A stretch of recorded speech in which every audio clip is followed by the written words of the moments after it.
Let's bring in our panel. Nick Thompson is a CBS News contributor and editor-in-chief at Wired. Caitlin Huey-Burns is a CBSN political reporter. Leslie Sanchez is a CBS News contributor and Republican strategist. And Linda Tran is CBSN political contributor and Democratic strategist. All right, I want to start with this just in, the excerpts now from the President's State of the Union address. Excerpts as prepared for delivery, so we all know how things could be perhaps subject to change. Nevertheless, I want to zero in on this section on immigration. The president, according to these excerpts, will say, quote, "We have a moral duty to create an immigration system that protects the lives and jobs of our citizens.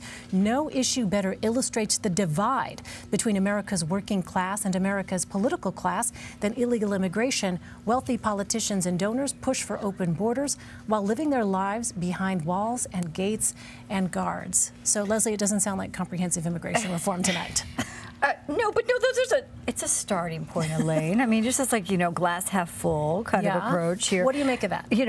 I think it's very much the same type of rhetoric he's used before, broken immigration system. But, I always keep it in the context of every major immigration reform has been because of Republicans. Republicans carried that water. We paid the political price as well, which is why many in the Republican Party are frustrated at the fact there have been all these promises for border security, but the next day there's almost a cottage industry to create counterfeit driver's license, social security numbers, workarounds around E-Verify for employers, for inland enforcement. So there's a lot of broken in this system that's never been addressed. So I think he's right there. But this issue of, the elite have walls and fences. Working class and political class. Exactly. Is that something we've heard him use before to frame this issue? Well, he's certainly framed it as class, and he's talked about walls and fences have worked to protect individuals. He excludes himself, which is the irony of the whole piece of that. But there is also a working class argument in the sense that many believe that's why this border security debate is a bit frustrated and convoluted.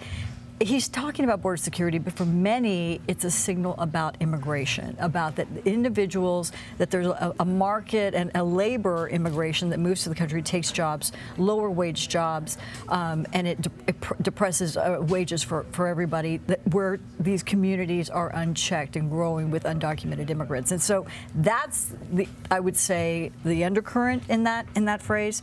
And then that's what he's speaking to. And again, he's using a phrase I told you he would come back to, which is painting the Democrats as open borders, while Republicans or the reasonable approach is to do the opposite. Linda, what do you hear when you see, especially this line, "We have a moral duty to create an immigration system that protects the lives and jobs of our citizens"? I hear him responding to Nancy Pelosi saying that a wall is immoral. I mean, this is a place where the discussion hasn't gone before. I mean, from Democrats, you've not heard them talk about border security and the wall as being immoral. So certainly he's speaking in those terms, but really this is just essentially the same thing we've been talking about for weeks and weeks on end. He is playing to his base, the same people that are pro-wall and want him to fulfill that campaign promise. What we're seeing from opinion polling and from the general public is that people are not interested in the wall. They are interested in border security, but they're interested in some of these more tech-savvy and more effective measures that, for example, Democrats proposed in the last session. So as I continue to scan these excerpts, Caitlin, I'm wondering, well, what jumps out to you? I'm looking at this line, "Both parties should be able to unite for a great rebuilding of America's crumbling infrastructure." I mean, we've been hearing about infrastructure since even before he entered office, and yet nothing has happened. The perpetual infrastructure week, which has now become its own, meme of the administration. This is always been a place that Democrats and Republicans say we can find common ground on, but they differ in terms of the actual policy. Republicans want the private sector to be more involved, and Democrats, of course, want the government to be more involved in funding infrastructure projects, which mean jobs to a lot of folks. But what really stuck out to me, and something I'm going to be really watching for in this speech tonight, is he says, "As a candidate for president, I pledged a new approach.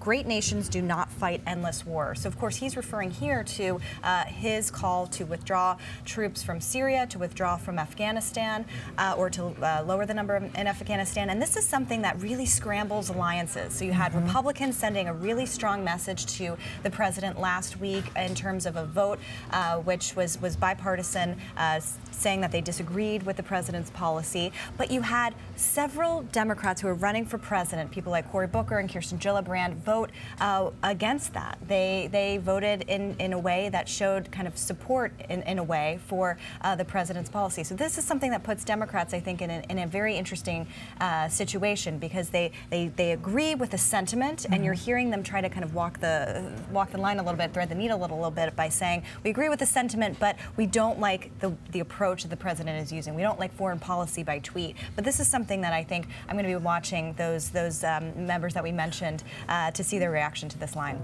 So the government could shut down again at the end of next week if Congress doesn't come to a deal on border wall funding the president supports. Senate Majority Leader Mitch McConnell weighed in on the president's options earlier.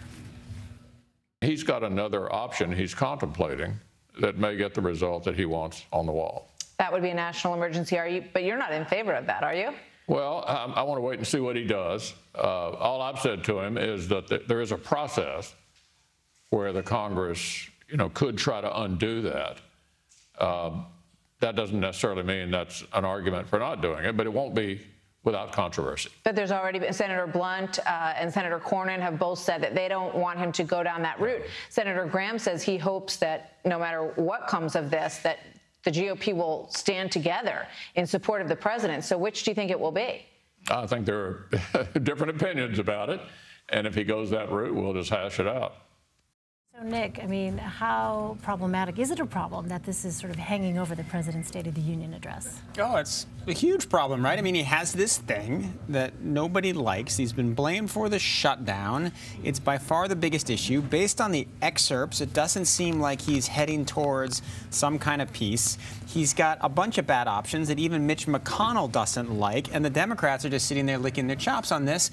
Meanwhile, the government is shut down, and we actually don't have a good, useful, helpful, comprehensive immigration plan or border security plan. So a huge problem. So it's not great. No, not great. Not great. It's not great for him politically, and it's not great for America. And really quickly on this issue of unity. So the president will say, according to these excerpts, together we can break decades of political stalemate. We can bridge old divisions, heal old wounds, build new coalitions, forge new solutions, and unlock the extraordinary promise of America's future. The decision is ours to make. I will be watching both him and Nancy Pelosi, the House Speaker, as that line is delivered. It just doesn't pass the laugh test. I mean, that's the kind of language that you would have expected from George W. Bush, not from Donald J. Trump. He may say it, but nobody's going to believe him or take him at his word. I mean, he's done nothing but stoke the divisions between Democrats and Republicans. He's constantly tweeting nasty grams at everybody. There's no reason why anybody would take him at face value on that. All right, we're watching closely. Nick, Caitlin, Leslie, and Linda, thanks to you all.